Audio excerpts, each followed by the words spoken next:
स्वागत है दोस्तों।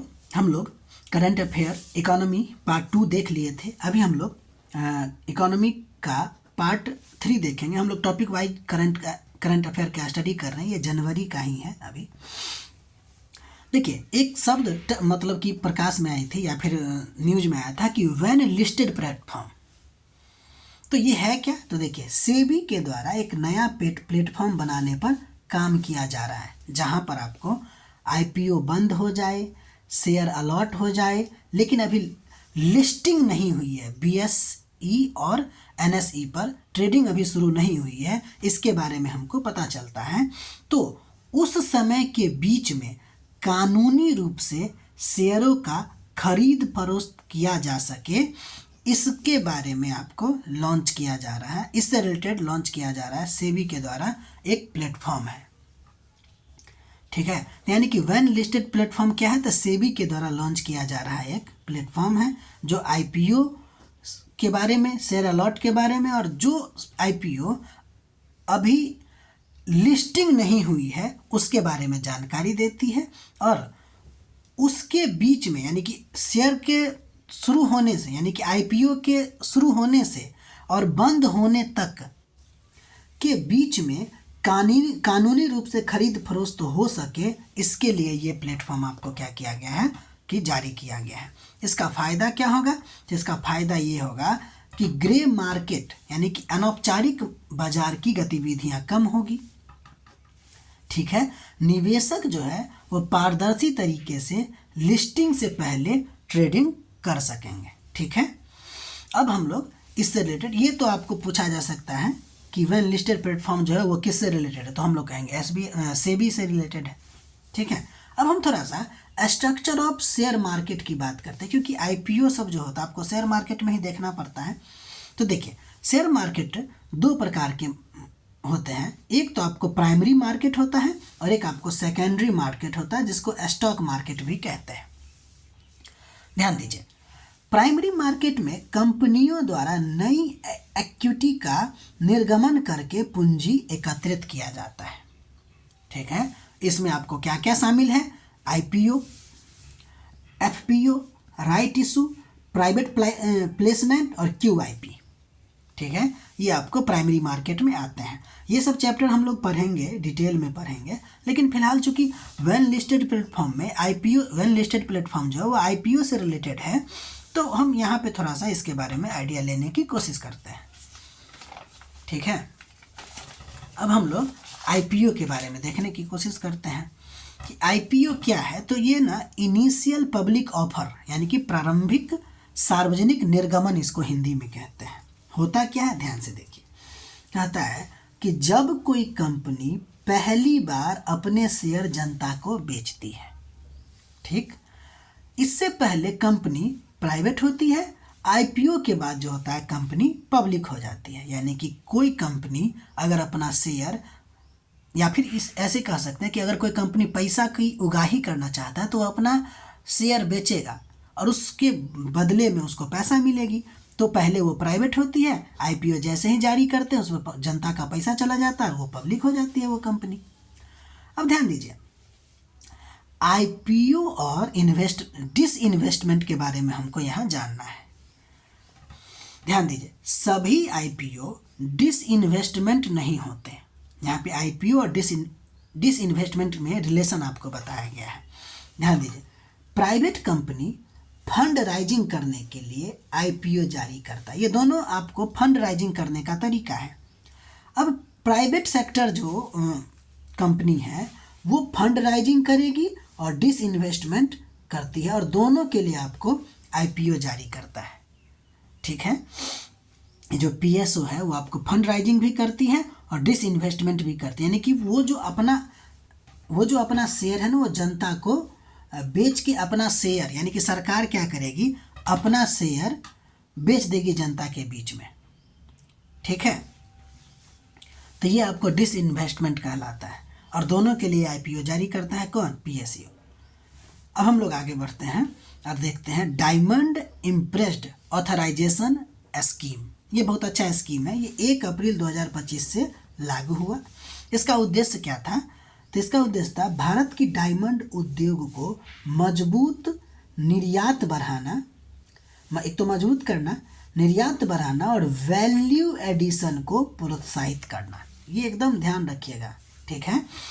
इस स्कीम के तहत कुछ विशेष शर्तों को पूरा करने वाले निर्यातकों, जैसे प्राकृतिक कटे और पॉलिश किए गए हीरो जिसका वजन 1/4 कैरेट, जिसको सेंट भी कहते हैं, यानी 25 सेंट से कम हो, उन्हें ड्यूटी फ्री इंपोर्ट की सुविधा दी जाएगी। सिंपल बात समझिए कि ये जो स्कीम है ना, उसके तहत क्या होगा कि निर्यातकों को कुछ सुविधा दिया जाएगा। जो प्राकृतिक कटे और पॉलिश किए गए हीरो जिसका वजन इतना होगा 1/4 कैरेट, उसको ड्यूटी फ्री इंपोर्ट की सुविधा दिया जाएगा। शर्त क्या है, ध्यान दीजिएगा। ये सुविधा उसी को मिलेगा जो एक्सपोर्ट ऑब्लिगेशन का यानी कि निर्यात जिम्मेदारी ले। जो हीरे आयात किए गए, यानी कि समझिए जितना मात्रा में आयात किया गया, उसका कम से कम 10% आपको वैल्यू एडिशन करना होगा और फिर उसको निर्यात करना होगा,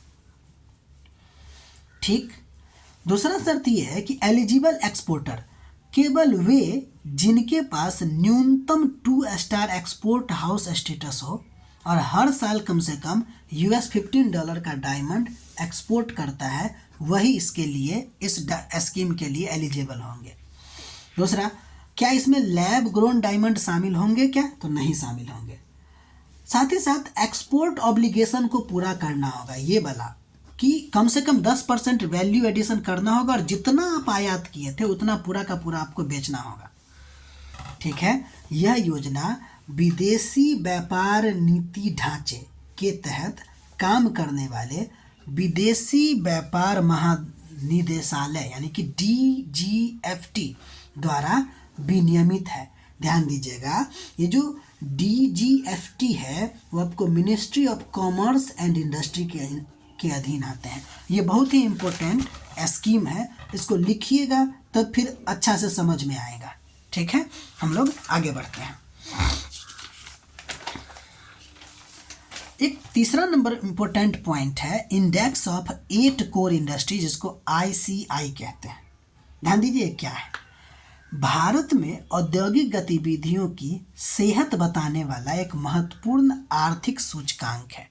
अगर पूछा जाएगा ICI क्या है तो कहेंगे औद्योगिक गतिविधियों की सेहत बताने वाला एक महत्वपूर्ण आर्थिक सूचकांक है।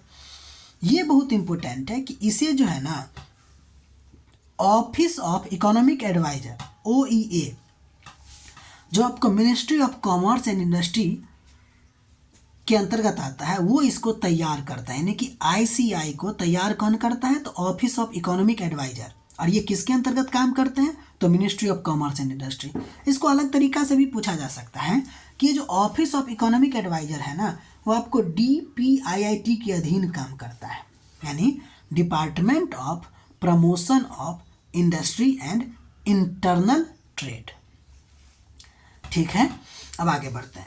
यहाँ पे जो 8 कोर इंडस्ट्री है ना, इसके बारे में हम लोग जानकारी लेते हैं। तो इंडेक्स ऑफ 8 कोर इंडस्ट्री अगर पूछा जाएगा किसके द्वारा जारी होता है तो कहेंगे ऑफिस ऑफ इकोनॉमिक एडवाइजर, जो DPIIT के अधीन काम करता है। और ये जो DPIIT है वो ministry of commerce and industry के अंतर्गत आता है।